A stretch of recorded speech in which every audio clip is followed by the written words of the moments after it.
రాష్ట్రంలో ప్రభుత్వ hospitals, medical కాలేజీలో పనిచేసేటువంటి 20,000 మంది కార్మికుల్లో ఈరోజు 50 సంవత్సరాలు పైవారిని తొలగించాలని, సూపర్వైజర్లుగా ఉన్న వాళ్ళకి డిగ్రీ ఉండాలని, అలాగే శానిటేషను సెక్యూరిటీ కార్మికులకి 8వ క్లాస్ పాస్ అయి ఉండాలని కొత్త నిబంధనలతోటి వారిని తొలగించడం జరుగుతూ ఉంది.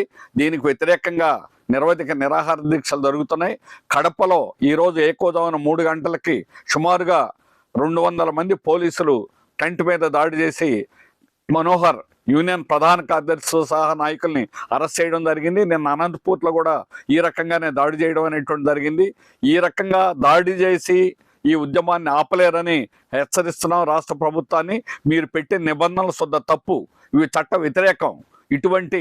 ఇటువంటి నిబంధనలు పెట్టి కార్మికులను తొలగించి కాంట్రాక్టర్లు డబ్బులు తీసుకొని లక్షల రూపాయలతో కొత్త వాళ్ళని వేసుకోవడానికి ఇటువంటి కుట్ర చేస్తున్నారు.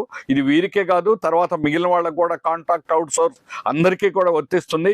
అందుకని ఇది రాష్ట్ర వ్యాప్తమైనటువంటి ఉద్యమం చేస్తామని, ఇప్పటికైనా మీ నిబంధనలు వెంటనే విరమించుకోవాలని, మా ఆందోళన ఉధృతం చేస్తామని రాష్ట్ర ప్రభుత్వాన్ని హెచ్చరిస్తున్నాం.